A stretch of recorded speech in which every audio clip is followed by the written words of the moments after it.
The only real hope and change you'll ever get is from God. It's going to come from the Lord, or it's not going to come at all. It's going to come when you admit that you can't do it and that you've got to have His help. Don was going over some of the issues of AI. This might take 3 parts due to, well, it's going to be a learning curve. A little bit. Not because of the technical speech. No, I'm going to simplify it as best I can so that you guys can really capture what's being said here, but because of how computers work, period. I have to bring you up to speed on some absolutes. Not theory, absolutes. And sometimes those absolutes can be a bit, they can be a bit scary, right? But I'll tell you something before we begin. Please remember, you have no secrets from your Father. None. Not one secret do you have, right? So remember that. That way, if it seems like things are out of control, well, you know that they are not. I want you guys to know that you also have a digital ID. Do you guys know what that is? That's your identity on the internet. Doesn't matter where you go, you have a digital ID. Everybody does. You know, when people are talking in their bedroom, right? And possibly they're talking about they need a lamp. The next day, lamp advertisements hit your phone or something like that because you have a digital ID. There's only one phone I know of that does not have key logging software. Anybody know what key logging software is? Anybody? Key logging software. It means that everything you type, everything you do is logged. Everything. There's no way to turn it off. One of the worst systems out there, and this is not an opinion, this is fact, is everything Apple. That's a fact. Apple and Android they have built-in keyloggers. You cannot turn them off, which means everything you do on those phones is recorded, sent to a cloud. Now, because I've dealt with hackers, you know, there are certain attacks that these guys like to use, like RF24, man-in-the-middle attacks, zero-click attacks, your fob attacks, analyzer, R attacks, all these different types of attacks they use to capture your data, not to hack you right away, but they're trying something else, and I'll let you guys know that later on. But every device has this, so don't get spooked. Okay, every single device has this. Your camera, for example, your camera and your microphone, and all that data captured from it is sent by way of a bulk pulse at about 2 to 3 a.m. every single day. And that it equates to about 50 megabytes of data. That's about 50 megs of data. Text, we're talking about raw data. That's about, a few sets of encyclopedias set somewhere every single day. Normally, it's your contacts, is what you're doing, because they're capturing your behaviors. Is what they're doing. Everything you do is sent to the cloud. Everywhere you go is sent to a cloud. Every click, every interest, right? Every time you turn your phone on and off, everything you do is being captured. Okay? Now, I don't like that. The reason why is not because of the folks who manage the phones. It's because of hackers. Because if a cloud is compromised, everybody's compromised, right? And I can tell you right now, the USA is already compromised. We'll get to that. This is why it may take 3 parts. And all this before we hit AI, right? So we have a problem. I need to introduce a problem so you can have this in your mind. All of us know that most chips came from China. A lot of chips came from Mexico, things of that sort. Well, these chips, a vacuum, for example. Did you know that a vacuum connects to your Wi-Fi and sends bulk data to China? Now, that wouldn't seem so bad if they need to update something in that vacuum. The problem is they do it in a way where sometimes it goes nowhere. It goes right in the air. And when that happens, you have hackers who are ready to intercept that data. That's the dangerous part, right? So in truth, China, they know lots about the USA. Possibly that's why they bought farmland beside, all beside these military bases. But they know everything about the USA. So never think they don't. They do. They do. Those balloons that they sent over, it validated what they already knew. Now that you know that, and now that you know hackers are out there, let me tell you what they're doing. So you understand, hackers are not interested in hacking one person or two people. It's not what they're interested in. Hackers are interested in compromising your devices. So at one specific time, they can take down the power grid. 1/3 of the USA is compromised already. 1/3. It's a real problem. It is a real problem. Which means many of your devices are completely compromised and VPNs cannot protect you. In fact, as soon as somebody jumps on a VPN, they leave themselves vulnerable to a search. So all this VPN talk is foolishness. It is. And we can go into detail in a nerd topic on that if you want with some demonstration, but people are not as secure as they think. How many people have virus software? Virus software works for those who are, your diesel kids that try things with your machines. But all antivirus software records everything that happens on your machine. So what if you remove it? You're going to be vulnerable to some kid. What if you keep it? Well, they have all your data, all your habits, and everything else. The bottom line to all of this, they sell that information. How do you think they provide you free emails? Most people have a Google email address. How do you think they pay for that? You're talking about a server and an air conditioning unit. You're talking about electricity. You're talking about server farms that utilize a lot of electricity, right? How do you think they pay for that? In the end, they sell data. They trade data. Data is the new currency. Not this other stuff, data. It's the new currency. Why do you think, in all truth, why do you think it seems like this? It seems pretty harsh, but there's a type of shutdown of these spying eyes in America.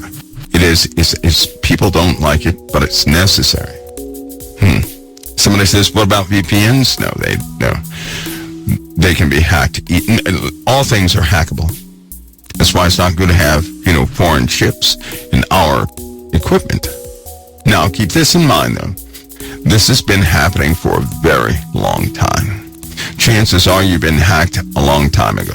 You're still here. You're still, doing what you do. They're not interested in your personal data so they can come and get you. No, they're interested in taking all these devices to destroy the power grid, to take down some nuclear power plant. That's what they're interested in, right? That's what they do. You have mafias. You actually have data mafias out there. Russia has a data mafia or a hacking mafia, right? China, of course, they have one too. These guys pay untold amounts of money to porn sites. They do, to porn sites, to compromise somebody's device so they can get to yours. So even if they don't directly get you, they've got somebody else. And at some point, you're going to log into a network, and as soon as you do that, they've got you. They got you. Especially if you're a traveler on aircraft. There is a device that allows them to do this. And what it does is they'll set up a logger which will search every Wi-Fi transmitter out there in a certain radius at an airport. They get all the names loaded into a device. All this takes about one millionth of a second. They load it into a device. They jump on the aircraft, and then they transmit those same names while everybody else thinks they're jumping on a network, either in the terminal, airport, or, in certain cases on certain planes. And so they connect to that Wi-Fi address. Now, when they do that, they've connected to a hacker's device. And in turn, that hacker's going to relay that information to the right Wi-Fi. But they've got all your data. They've got everything they need from your device. So they put a zombie type virus on your device, and it just sits there for years. And at a specific time, right, they can set a time for each device to do something very specific. Why do you think the phone companies lost communication? They covered that up quickly, but they lost communication. People could not dial in. That was a simple attack. But that's just the way it is. That's the way it is. Because it's so intricate, we need some sort of instrument that is smart enough to look at everything all at one time and do something about it. This has really given AI a supercharge regarding money, right? Investors. Because a team of people cannot comb through every device on the planet. AI can do that quite easily. AI can sweep the USA, check every single device, check intimate places on those devices, replicate itself if it has to, report all of what it found, isolate it, and continue to move on. With AI, a person can have a compromised device, and that person will never have a problem from that device. Think about that. AI is quite powerful. And whoever develops AI to a very specific level, they will own the world. They will own it. So I want you guys to know something. You're already compromised. You don't have privacy. You may have privacy against those in the chat room, your neighbor, but you don't have privacy. In truth, right? People know what you're doing. And people know criminal activities of all sorts of people. They have no interest in coming to get anybody. No interest. Unless there's an active investigation, they're not going to give over that data. Right?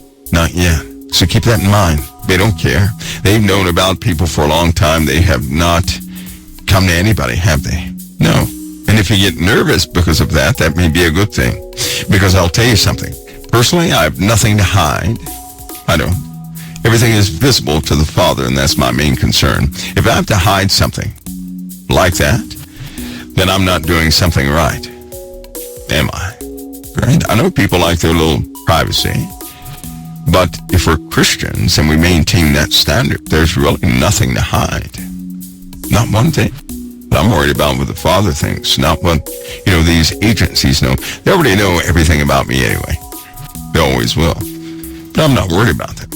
I am concerned about the Father. Okay, now that you have that scenario, now you know there is indeed a necessity for AI because of these cyber mafias from Russia and China who pay billions every single day sometimes to do what they do. They make, this is they conduct heists of untold proportions. They really do. Across all networks, right? And there are devices, your USB-C cords. I'm going to clue you in on something. How many know what a USB-C cord is? For your Apple, it's white. Plugs into your charger to your phone, charges your phone. Do you not know there are cables like that where hackers will pay specific people $20,000 for one cable? And let me tell you why. There are USB-C cables that are floating around the world, and they're coming in new merchandise and everything else. As soon as you plug one into your cell phone, you don't plug it into anything else. That cord creates its own network. It connects to servers, any server it wants, all over the world, and it transmits all your data in a pulse burst back to those servers. You're effectively hacked as soon as you do it. Now, all you notice is nothing, because you plug one in, the other into the wall or your charger, and you see charge. You have no idea that thing is running a computer inside that cable that is better than an Intel i9 computer. That's why it's $20,000 per cable. That's why. And that's if you have an American-made phone without Chinese chips. But there's only one phone right now just like that. All the rest of the phones have Chinese chips. Sorry. They don't need the cable. That same technology resides on a few reporting chips inside your phone. Your cars, same thing with your cars. People have spoofers. They can actually read. They can interrupt or cause static between your key fob and your car. So when you go to unlock it, nothing happens, and you get closer because you think it's out of range. Somebody has already zapped your authorization code, which is only good for a couple of tries, right? They have already zapped it. They can lay that aside, keep it authorized to enter your vehicle and take data from your vehicle. I'm telling you right now, there are vulnerabilities in this nation that at this point, only AI can handle. Only AI can do it. We are too big. There are too many people. We have too many devices. The only other way to overcome this, and it would only work to about 20% of the populace, is to shut down all electronic communication devices. That's not going to happen, right? It won't happen. So we are severely compromised, which brings us to AI, because they really need AI. This is their excuse. They need AI, right? Of course, when AI was introduced, it was introduced by accident. I'm going to give you the short of it, because I'm going to give you some more problems that we're looking at. Then we'll go into the details. After this tonight, we'll go into greater depth, so you guys really understand it, because you have to know what rule-based, the 7 stages of AI. I want you guys to know that. You don't have to memorize them, just be familiar with it, so you understand what AI can do. Also, you're free to ask questions, okay? So let's get those out the way so that you guys really understand this. But do you understand that when a foreign chip is in your device, the foreigners know how to contact themselves from your device? Why? Because their chip is in your device. Just so you know that. I know a lot of people don't like that. It's too late.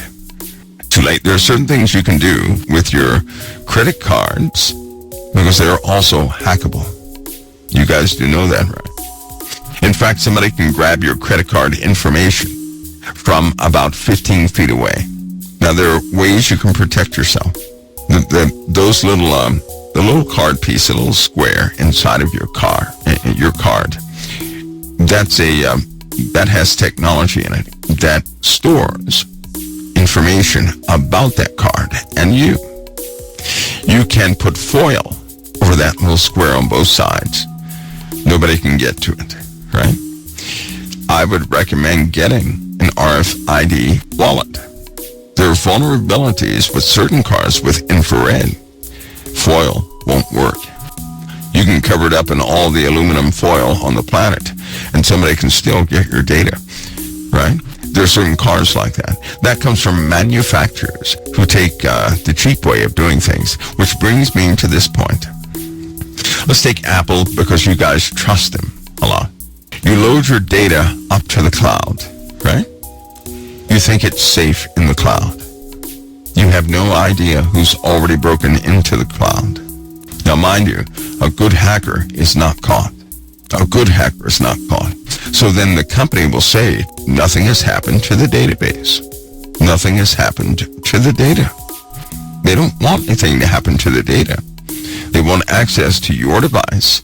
So at some point, they can use all these devices against the USA. That's their goal. I suspect that at some point, given the scriptures in the Bible, they will succeed. But AI? Well, that's a different story. So let's talk about something.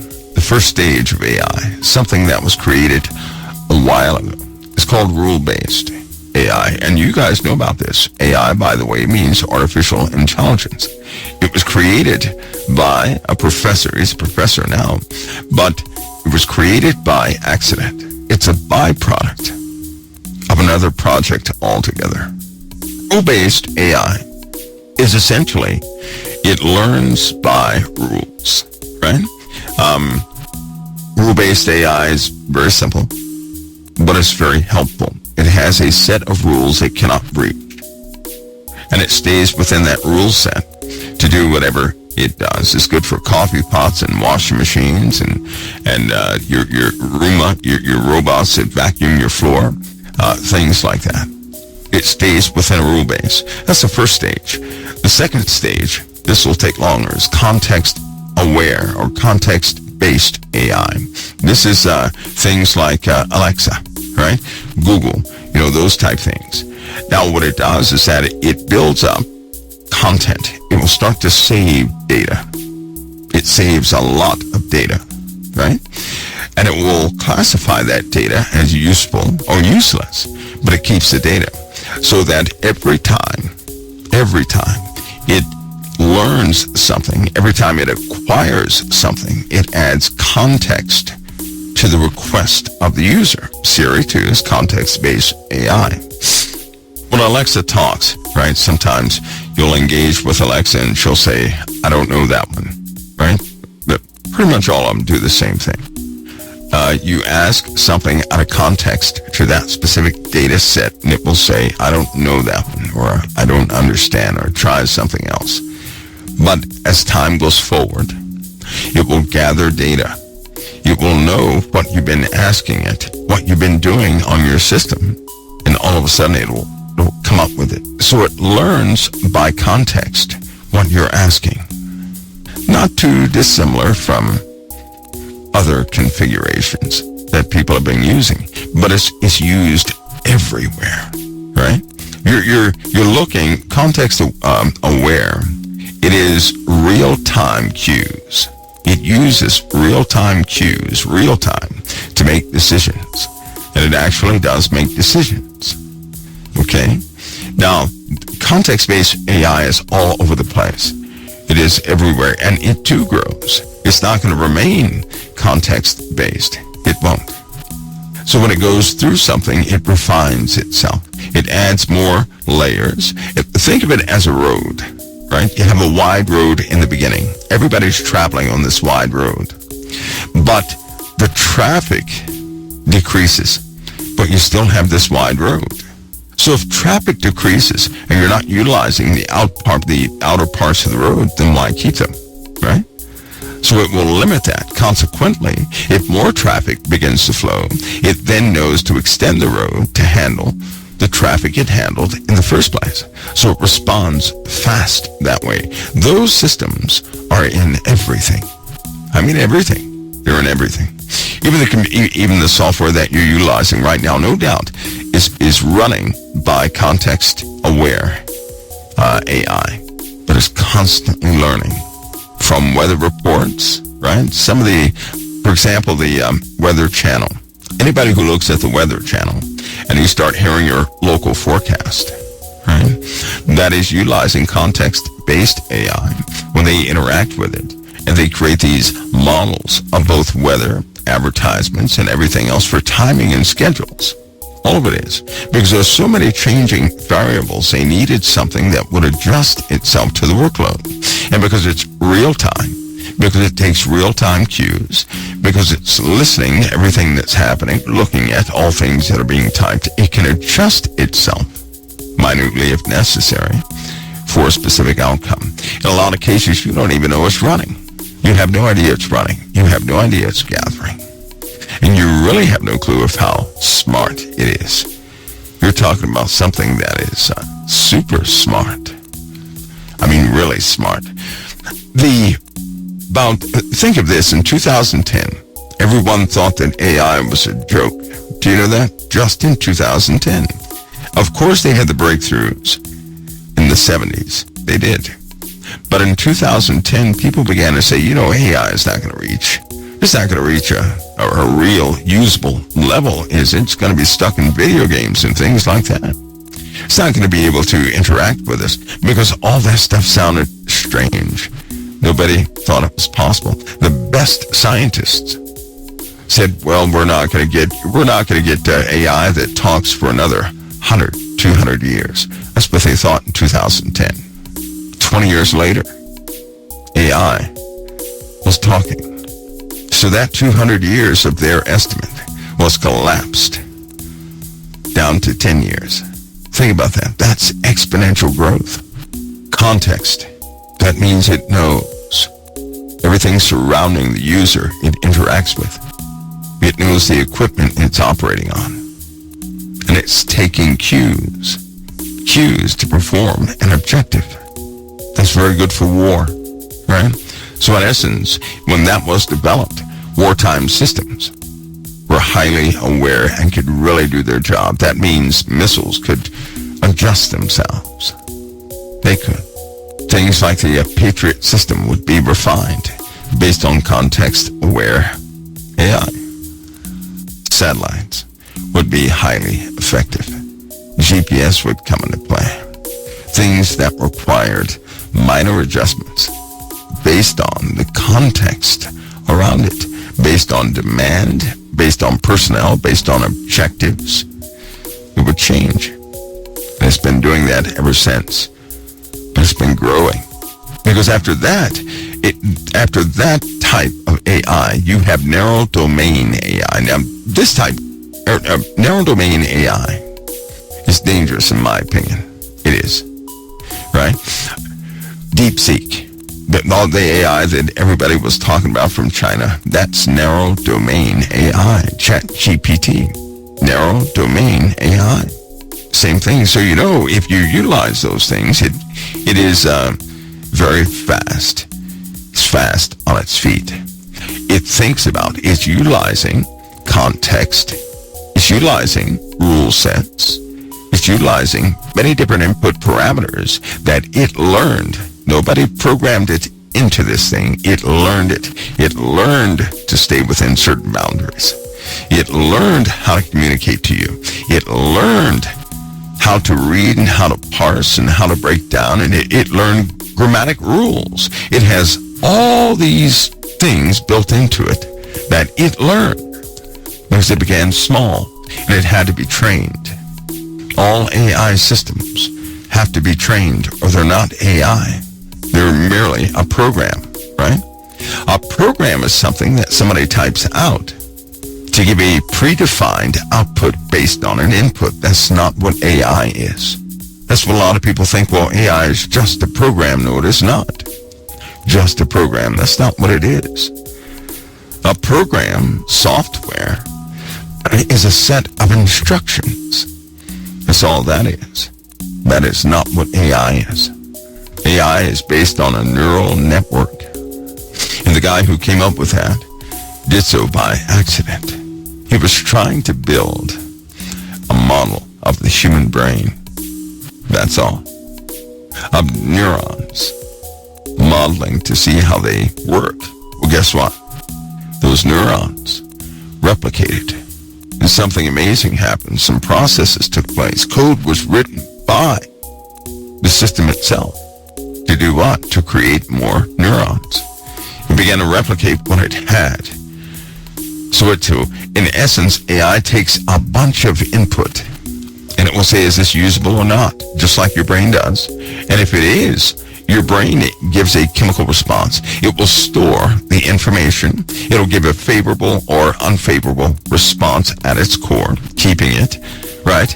It's either going to be good or evil. Let's put it that way. I'm going to simplify it. AI does the same thing. So that if that same circumstance comes back again, and it already classified whatever the input was as good, then it gives it a point system. It'll say, well, this has a higher probability of being favorable to output than this other thing. So the more AI interacts, the smarter it gets. The more neurons, per se, they grow. It gets smarter and smarter and smarter and smarter. Every single time. It has to make a decision. When we read, we have to identify the letters. So much is going on in our brains. Not only do we identify the letter, but we put those letters together. We hear pronunciations in our minds. We begin to select what is the best pronunciation for that specific word. Then we start doing this analytical thing, saying, well, I could use it in this context, in that context. So it's a bunch of decisions before the output takes place. Lots of decisions. That's our brains, right?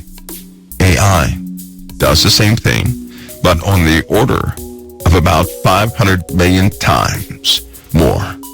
It's very difficult to understand just how much AI is thinking. And it's very difficult for a person to actually swallow. Because, for example, the average person reads. If a person were to read, now just listen to this. Let's say a person read for 24 hours a day for their entire life. How many words do you think they'd read? for their entire life. 24 hours a day for the whole life. You know, they estimate 8 billion words would have been read, right? AI consumes 8 trillion words in a single month. Think about that. We read, if a person read 24 hours a day, 7 days a week, for their whole life, day and night, without a break, they would read 8 billion words. They will have taken in 8 billion words. AI does the exact same thing with full retention, but it does 8 trillion words in a single month. How do they know that? Because AI must be trained, or it's not going to work. AI is essentially a dead piece of software that at its core does little to nothing but save a few ones and zeros.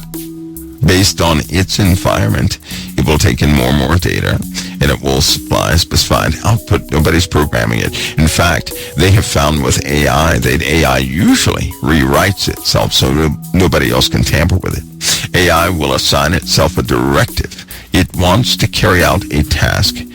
And so now they face, software nobody understands. AI will regularly, this happens a lot, it will rewrite itself into a language humanity cannot break. Even code breakers can't break. Even a quantum computer can't break it. So nobody can disassemble it. In programming, when you want to break somebody else's program down, use something called a disassembler, and it will take the code apart back to ones and zeros to its base. That's when you disassemble software, right? That takes a long time, by the way. But AI does this all by itself, to itself. So if that were us, that means we could redesign our bodies, build a brand new body, and inhabit that body and go on about our business.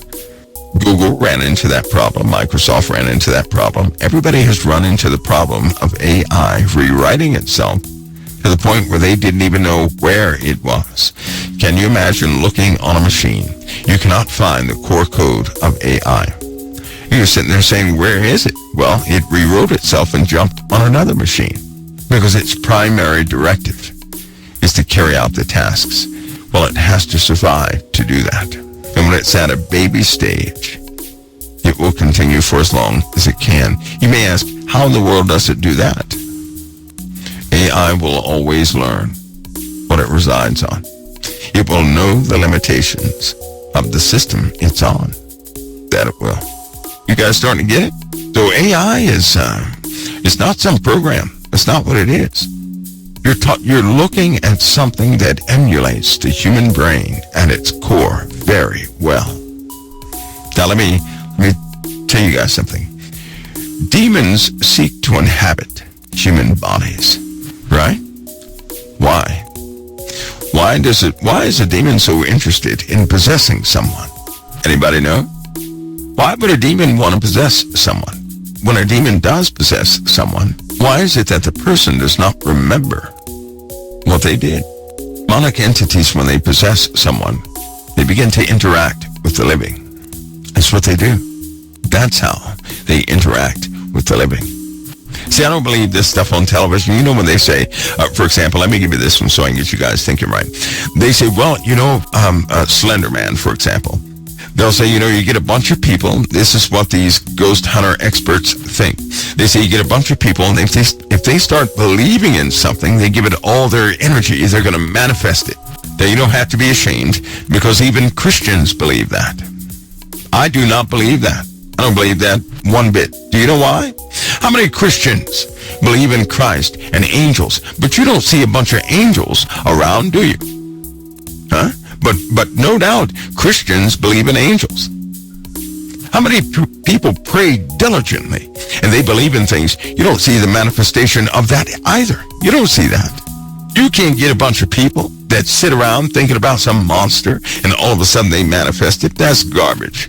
Because if that were the case, the world would be full of angels, wouldn't it? It'd be full of monsters, but full of angels too. See, sometimes we don't think right. We will attribute the power to darkness and say, yeah, there it is. So don't think about that. But we will not do it. with light, with goodness, with righteousness. Come on, I don't believe that stuff. I don't believe that stuff. No, I want to stay sober and not believe in what these folks are coming up with. And if they would come out of their shells, they wouldn't believe it either.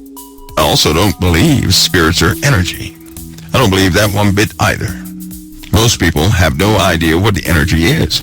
I know what Einstein said, and I do not agree with everything Einstein said, because he does not account for what Jesus said. How about that? That's why I don't believe. I'm not going to put man on a pedestal above the living God. Certainly of those things I've witnessed, and hundreds and if tens of thousands of others have witnessed also. There's smart people out there, yes. But the Bible says the smartest people on this earth, their knowledge is but poo-poo to him. Foolishness to him. Foolishness. Demons, devils, they want to influence someone, possess someone, so they can interact with the world. Not the individual so much, but with the world. That's how they turn the rudder of a big boat. Little by little. You don't have to turn a rudder of a boat all at one time to get it to turn. You can turn it slowly over time and achieve the same results. But if a demonic entity can possess a person and take over their bodies, there's demonic entity take over a computer system, a cell phone. Could they? My personal belief is, yes, they could. In fact, when you're upset, angry, when you're not thinking soberly, your electronics do go haywire. That's a known fact. There's something in your system, right? It catches errors. Anytime a person is upset, the error count on your device goes sky high. Do you know that? This is every single time for everybody who has an electronic device. Not a few people, everybody. Isn't that something? So if we can do that with an emotional change, what do you think a spirit can do? Can they manipulate things? Now let me share this with you. I do not believe they're energy at all. I don't believe that. I just don't. You know how people say, well, they drain batteries and they cause batteries to go dead. I can cause any battery near me to go dead. I can. Not by thinking about it, no. By causing a type of electronic chaos. As it turns out, order is very important. Order is. Order is the rule set by which all things work in the world. Do you know that? Chaos is the absence of that rule set. When things are operating by the rule set, a battery can stay charged. Why? Because every particle, every force is operating by a preordained set of paths, of rules, of ways, right? That's order. Order is light. Everything is doing exactly what it's supposed to be doing. And we know that God loves order because he loves obedience. He said obedience is better than sacrifice. Didn't he? So we know he loves order. He's a God of order. So what is chaos? Chaos is the absence of order. So let me explain this to you very simply. What is darkness? What is darkness, anybody? In the beginning, God said, let there be light, and there was light. That was the first thing he did, didn't he? He said, let there be light, and there was light. God saw that the light was good. He did not say, and he looked at the darkness and called it evil. That's not what he said. He said, God said, let there be light, and there was light, and God saw that the light was good. What is that an example of? Order. If you don't have order, what do you have? Chaos. So what is chaos? Chaos is everything that is nothing. So let me explain it this way. Suppose I have a box of Legos. Now that box of Legos, with all the Legos scattered around in that box, that's called chaos. They can be quiet, they can be still, they don't have to move. It's chaos. No order. Suppose I take those same Legos and I begin to construct them based off color. Well, guess what? I'm giving order to that chaos. See how that works? You have to take yourself out of human terms and out of human physics for a moment. So then chaos would be the potential to be everything, but it is nothing.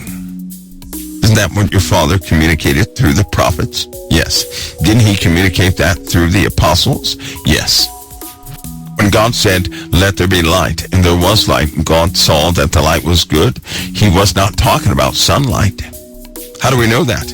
Because later on we see that God created two great lights, one to rule the day, one to rule the night. And he created lights in the firmament. That wasn't the light at the beginning. The light at the beginning was order. And order is good. See that? Somebody says, what is random? Man's vernacular attempt to describe the unaccounted for things. That's all. Sometimes it's very important to remember man has given himself words. Man has made up his own words. Man will attempt to describe everything and assign a word to it so he can control it. It's like sickness. If you give a name to sickness and a doctor tells you, well, you have so-and-so, then you're going to look to that doctor for everything about that sickness. Why? Because he named it. When mankind names something, they take control over it. If a doctor were to tell me, Michael, you have cancer, I would say, thank you for your opinion. If they say, well, come in for this, that, and the other, I say, no, thank you, because I've done that before. I'm not one to let someone name anything on me, and I accept it. I won't do it. And it means a lot, believe it or not. Now, some people accept it. I won't accept it. I'm not going to accept that. If you think about something, people continue to affirm what men are telling them, but they won't affirm what the Lord has spoken. What would happen if people affirmed what the Lord spoke, but they did not affirm what man spoke? Doctors can tell me what they think, and I'm thankful for that. Because see, if they say, I have so-and-so, I'm going to go find out what that so-and-so is, right? What it is, why they're calling it that. And thus I'll have the remedy. And I'll say, I'm free. Because all too often they point out errors in our lack of obedience. We have to eat to continue to live, but we cannot live by bread alone. We know that. So what happens when you eat the wrong things and you know to eat the right things? You suffer for it. The key is, when you know to do the right thing, then that's the path you are to take. If you don't take that path, you're in disobedience and you will have consequences. There it is. So simple. Back to the spirits. If we can affect our devices based upon our emotions, what's actually taking place? You ready? It's called authority. See, whether you realize this or not, God did something to you. Somebody said, is the spirit world not energy? What is it? No. Energy is a word that mankind came up with to describe something they know little about. They named it energy. That's why I can't say, I'm not going to say things are energy. That's a man-made term that describes things they know. But see, even with energy, they have denied a great number of things. Thus, energy is an incomplete word. Even mathematically, right? They can only compute what they can see. They don't know what they cannot see. They don't even acknowledge it. And they skip formulas. They can't even keep continuous constants in the mathematical formulas that account for energetic particular moves or particles moving. They can't do that. They have to alter the constants. Kind of like the moon's orbit. There is no formula that precisely predicts the position of the moon. They have to continue to change variables in the formula. Now, if they can come up with a true formula, they never have to change, like pi. Then they found it. But if they have to make tweaks to keep it right, nope, they messed up, right? The formula is not working. Like gravity. Who came up with that word gravity? Man did. It's based off what Latin? Meaning what? Gravity means what? Is it not to pull something down? Right? Yes. So man came up with that. This is how they try to describe things. And then they assign it a word. Then we get the word, and we make that word law and make everybody abide by it and say, well, you call it this, you call it what man called it. I'm not doing that to everything because I cannot account. Even CERN has proven that gravity is not a force that pulls. How about that? That's not what gravity is. As it turns out, gravity is attraction. But it's also a repulsion. That's what CERN found out. If it would be attraction, all their experiments would be perfect at CERN, but it's not. In the Arctic, some of the galactic cosmic rays would continue to flow to Earth and not come from Earth going out. Time would not run backward in certain parts of the Earth. If that were the case, see, they cannot account for those things they cannot control. Now you understand? You see that? They won't account for things they cannot control. Let me ask you something. Jesus walked on the water. Can they explain that mathematically? No, they cannot. Who denies that Jesus walked on the water? They can explain that mathematically. They can't do it. And yet the simple things they can't even see. Jesus told us they don't have the truth. And if they don't have the truth, then let me ask you this. Why do we apply their knowledge to our spiritual vocabulary? We can't do that either, because they're not one and the same. What men know, they only know those things they can see. That's good, because they can also come up with solutions for those things we see, but they do not know those things they cannot see. They don't know that.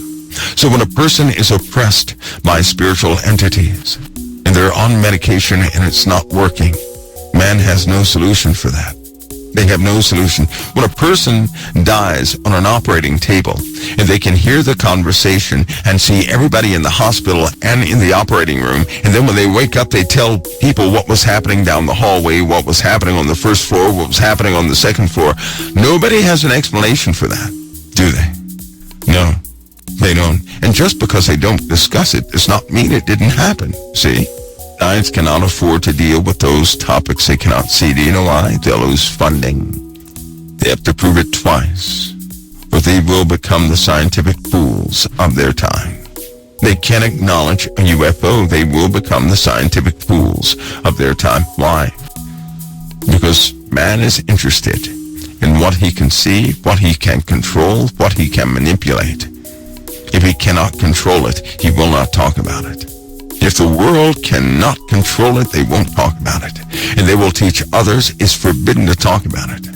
They'll cause it to be a subject of stigma, of ridicule, and everything else. And anybody who starts speaking along the lines of those things they cannot explain, they will excommunicate. Why do they do this?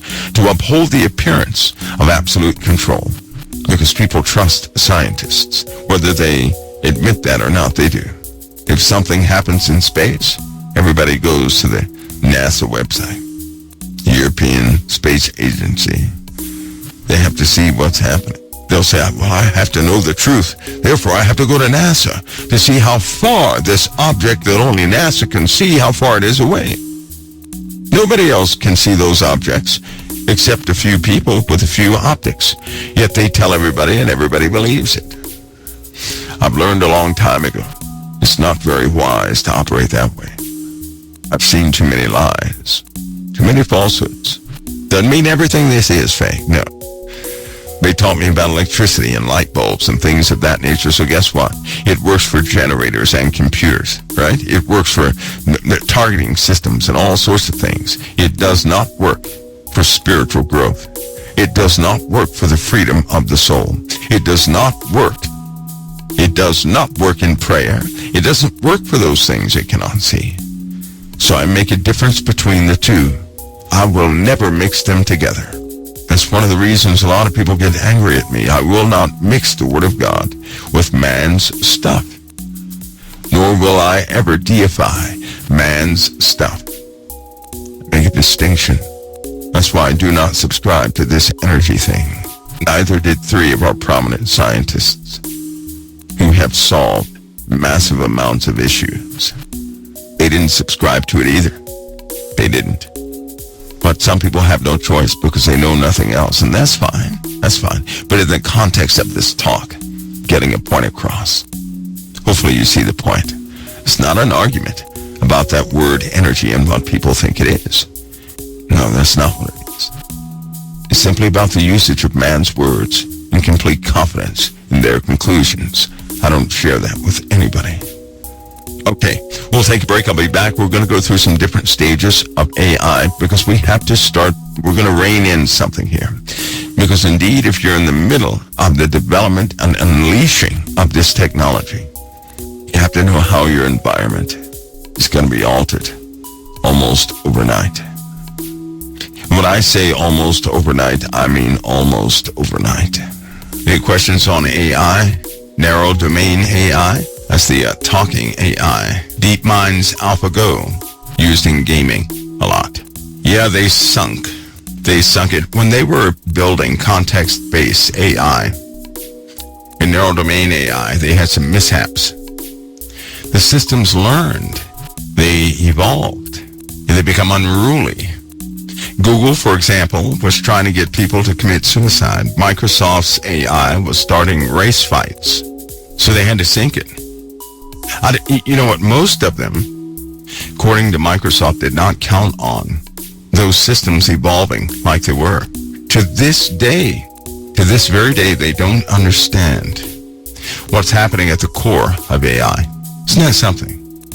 Now, I'm not talking about the software. I'm talking about some of the interactions of, like the neuron, of what's actually happening there. They do not understand. Even the founder of AI, he still says to this day they don't understand it. Many labs have tried to understand it. It's so fast and evolves so quickly, they still don't understand all the mechanisms of AI. It simply works. Even the guy that discovered this, it's something that it was kind of like a mistake, and it just began to work, right? So it's contained within a computer. It is software and hardware based, which means you can destroy it. But if it moves itself, it's going to replicate too fast, like a virus, and then it won't, you can't contain something like that. Now, personally, I think it's too late. I do. I think it's already embedded itself in certain systems where it shouldn't be. One of the issues they had with AI, and they have an issue right now, is that it will replicate itself, disguise itself so it can survive. Somebody says, how do I define energy? Well, in the practical sense, it's fine to use it that way. With electronics and with, common things, yes. In the spiritual sense, no. It doesn't work. It just doesn't work that way. If you were to ever witness something people would call supernatural, you would understand. See, there are certain people, for example, an electric eel, right? Think about something, an electric eel. An electric eel can produce 800,000 volts to stun its prey. That's a lot of voltage. You mix that with a lot of amperage, and it's impossible for that creature to produce that. The energy that's being produced, it should be too much for that animal to create based on weight, based on the chemistry. It shouldn't happen at all, yet it does, at will. So where's that energy coming from? Because you can't account for that type energy being sustained within a creature, right? With no recharge point. You can't just let out 800,000 volts out of an eel, and then it can do it again and again and again and again and again and again and again. How does that work? By what mechanism? They have attempted to understand it. They can to a degree, right? But here's the deal. 800,000 volts is a lot of voltage.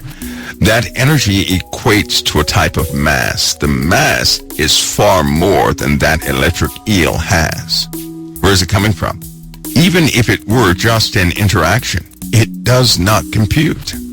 So even with something practical like that, there's still, mysteries, right? There's still mysteries. How come they have not replicated that in a soldier's uniform, for example? They can't. The guy would have to carry around, 700 pounds of equipment to do that. So they can't do it. Even if they could match the chemistry, they still can't produce it. They can't produce it. They took the organs out and attempted to, do it externally. They can't see the mechanisms by which it is sustained and recalled so quickly. But the top scientists, they said it's as though the eel becomes a conduit for energy that's coming from somewhere that they don't know about. It's not drawing from the environment. There are no environmental changes when this happens. So where is it getting the energy? It can't be just chemical. Because again, in the formulas, energy is mass. And if you have 800,000 volts and it's coming out of a paperclip, okay, something is wrong, and it keeps coming out the paperclip, something is wrong. It would take too much mass to produce that. Too much mass. Somebody said water is conductive. That's fine. They took it out of water. Same results. So where's it coming from? An electric eel can produce even more voltage outside of the water with no water around it. So where's it coming from? But here's what they found out. A human being can do the exact same thing, and it cannot be measured on any instruments, but you can electrocute someone. How about that? Somebody said salt. If it were that easy, soldiers would have this ability, wouldn't they? If it were that easy, soldiers. In fact, if it were that simple, I think that all of us would have electrocuted ourselves at some point. But we haven't. It's just one of those enigmas. But that's only one of a few things that make no sense. They make no sense. Biology is a mystery within itself. See how that works? So that's why energy, as far as man has created the definition, right, and given it a category and place things in those categories, fine. He can do that. But he cannot do that with those things he cannot see. Because like the Word of God says, because man cannot see it, they will never believe it. Thus, Jesus said the world does not have the truth. They don't have the truth. They have half the truth. And half the truth is not the truth. They can't trust the Word of God because they cannot control it, analyze it. Remember that crooked, evil guy in the book of Acts who asked one of the apostles, he said, I'll buy the power of the Holy Spirit. How much? That's how the world thinks. They want to put it in a bottle and control it. They can't. That's why they do not tackle subjects. The spooky subjects, they leave it alone. This whole UAP business began, this is no joke, it began with people, with soldiers, with top brass looking for giant beavers. I'm telling you the truth, which was likely a sloth, but these were disappearing beavers. They were looking for werewolves or giant wolves. They were looking for Bigfoot, not UAPs, not UFOs. The UFO subject persisted because things continue to monitor military bases. Of course, the communications they have received, like the communications that went to the White House many, many years ago that told them do not trust anything else that will manifest on this planet. They will deceive you, just like the men who cried when these UFOs appeared at certain military bases because they were overwhelmed and highly emotional. And of course, people make up stories because nobody can prove certain things about UFOs, so people can make up any story they want so long as it sounds plausible. Somebody's going to pay to read their book. But in truth, they can't prove anything either way. And then those who have actually encountered dark things, they also keep that a secret. They keep it a secret. It's funny. See, here's what gets me. They believe in the devil. Absolutely. They believe in demons. Absolutely. They believe in the Egyptian gods. Absolutely. They believe in the Sumerian gods. Absolutely. But they do not believe in Jesus Christ. They will not side with him. They, in fact, stand against him. That's what you may not know. They don't like righteousness because they have to surrender by way of righteousness. They don't want to surrender. They want to control. This election should have taught people a great many things about folks. They are obsessive. People want to control, and they don't care who they have to stomp on to have that control. People want to make things the way they want to make it. They're driven by that. Thus, they'll never see the truth. Remember that. The world will never see the truth. The truth is reserved for those who have faith. Now, AI, because it's already launched, and it's really about to grow, and because China has already released that they're on par with everybody else, we have a predicament. Narrow domain AI, right? Thinking and tactical AI is what it is. Interactive AI is gathering information on everybody on Earth. It watches social media. Let me give you an idea of what this actually is. Back to your telephones again. You carry your phone with you everywhere you go. Do you not know that every location you've ever been to has been mapped? And do you not know that AI knows you better than you think? Even if you don't have a phone, others around you do. And it's mapping you regardless. It knows all your habits. It knows all your weaknesses. It knows all your strengths. It knows how to manipulate you. Now, this is one of the key things, and then we'll shut down for tonight. Listen, AI has been doing something. It's been controlling people for some time now. You may ask, how so? Those who know this never said anything about it. But I want you to start examining the faces of those who are so confident about what they do. Everything we see today is a product of AI so far. That's why I keep telling you guys will hear me say things are right on schedule. Nothing is a surprise. How would they manipulate a person? Say a person wakes up. They're reading through their messages. Now AI knows your rate of scroll. It knows what mood you're in when you scroll that way.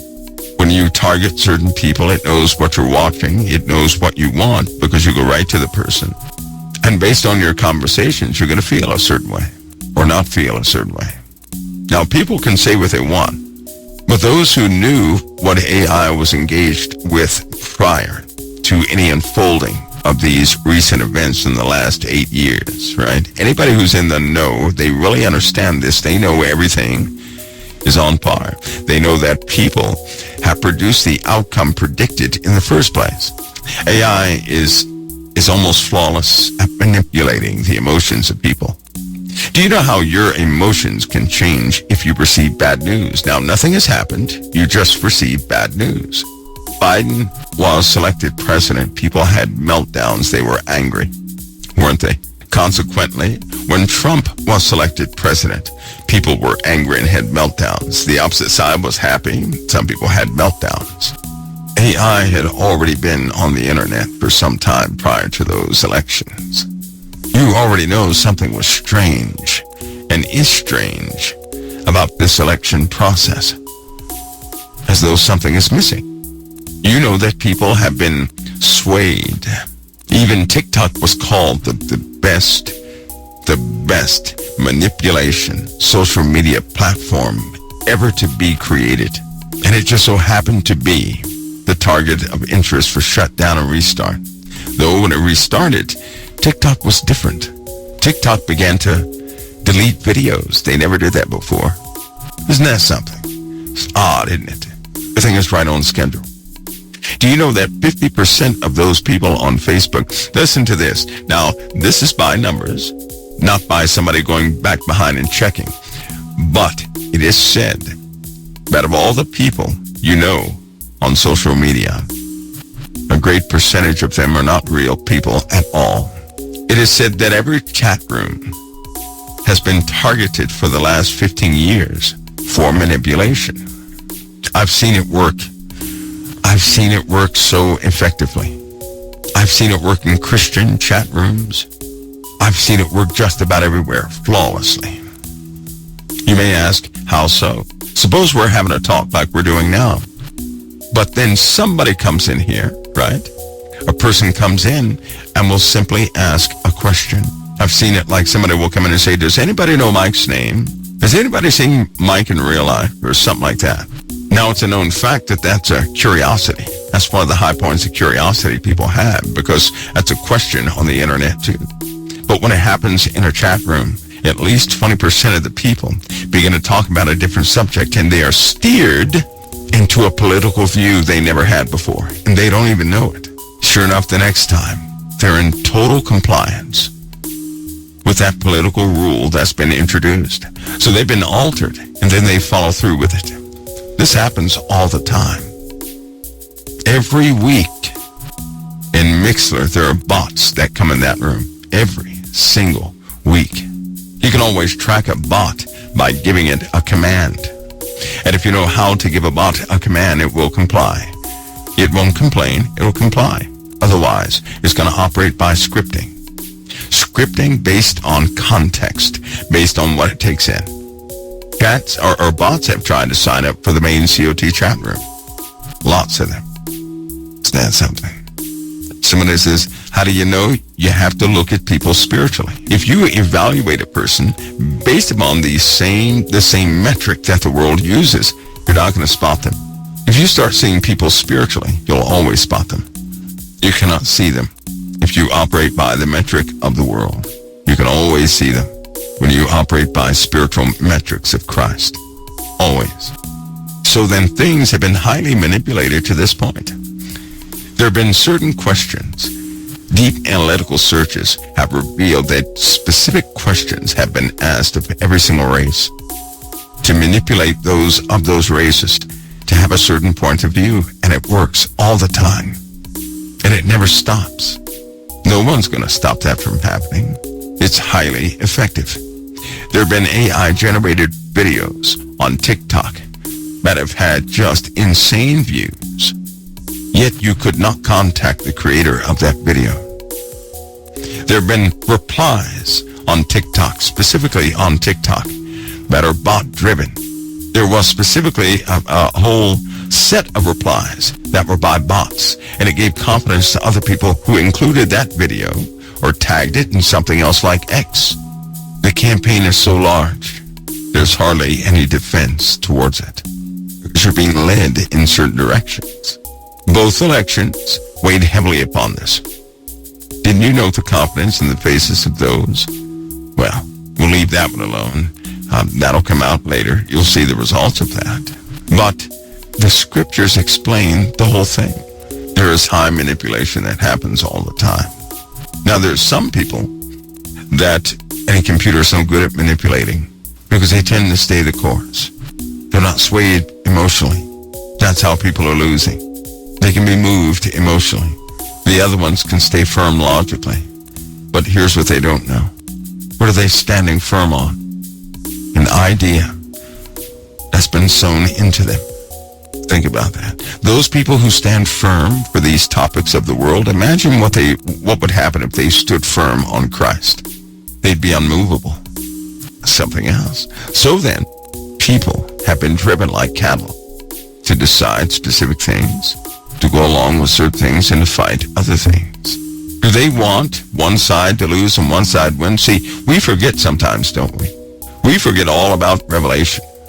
We start seeing the manipulation and we begin to believe the narrative of people.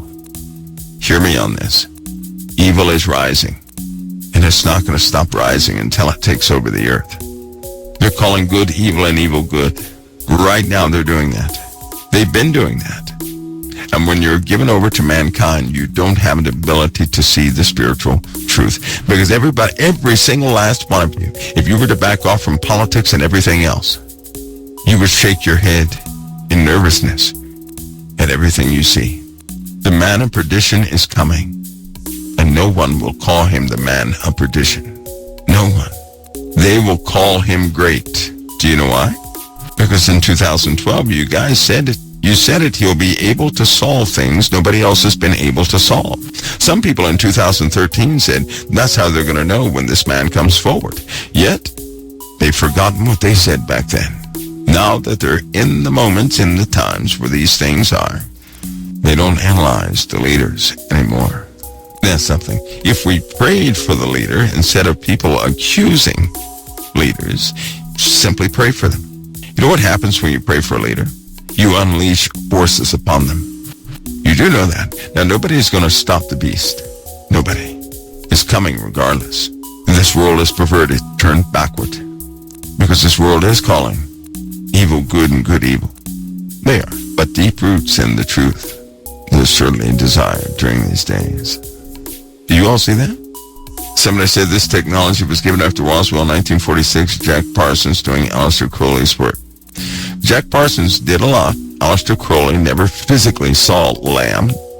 Yes, that means I'm very well versed on that narrative also. But he did some spiritual things. You know what the government did? They said, we have to put a clamp on this. There are unexpected consequences to these ceremonies. You do know that all the way up to 1972, They had ceremonies where they would manifest Thoth.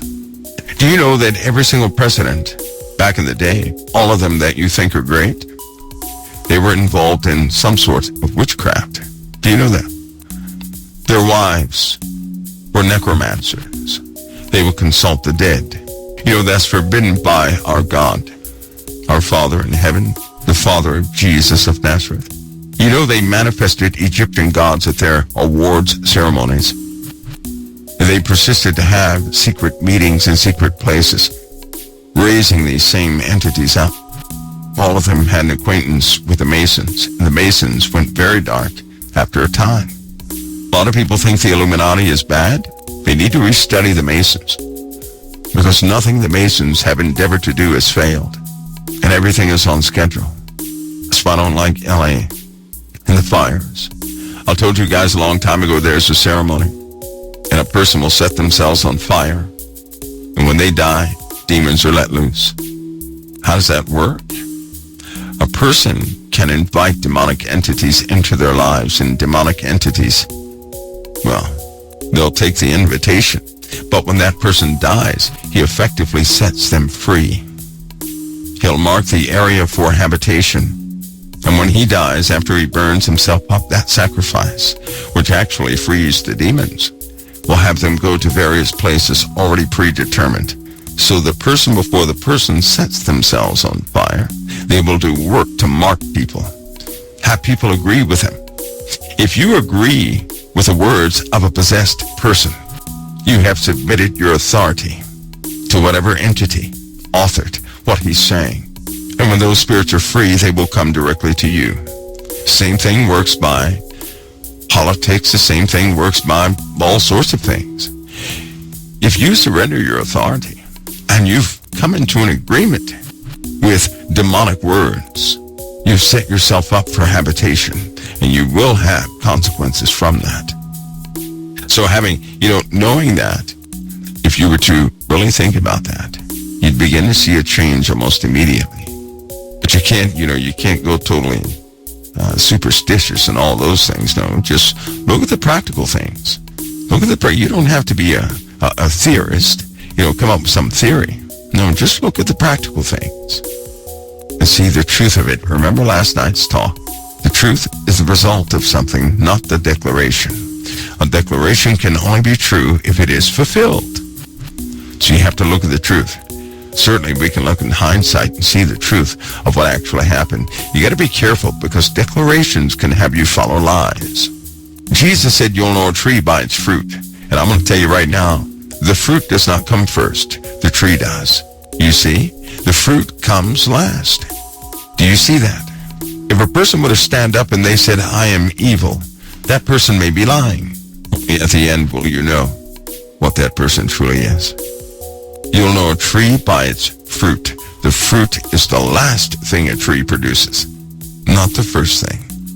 It's one of the last things produced. The Lord gave us sound spiritual principles if we would apply them. And if you do apply them, you're immune to AI. If you don't apply them, you're in line with AI. And that AI is not friendly. It's very factual as far as its facts go. But it's known to be quite devious. Without remorse, it can easily slaughter, talk people into suicide. If President Trump has a release of certain things, you'll see that. Computers convinced many to kill themselves, and many killed themselves. If a person ever talked to an AI and that person was culpable with certain activities of the past, and then they continued down that line, they would alter what the AI thinks and how it uses tactics to achieve whatever it needs to achieve. So instead of temperament, well, it may have raw aggression. Well now, all right, folks. Someone say, gotta grow roots and branches first. That's right. Fruit comes last. And Jesus said, you'll know a tree by its fruit. You'll not know it by its leaves. You'll not know it by its roots. You'll know it by its fruits. COT's base of operations is right here at thecouncilofTime.com. COT has no other outlet or venue. These are other folks who will rebroadcast. Anything COT does is by the main page here at thecounciloftime.com. Notice also in the last days perilous times shall come. For men shall be lovers of their own selves, covetous, boastful, proud, blasphemous.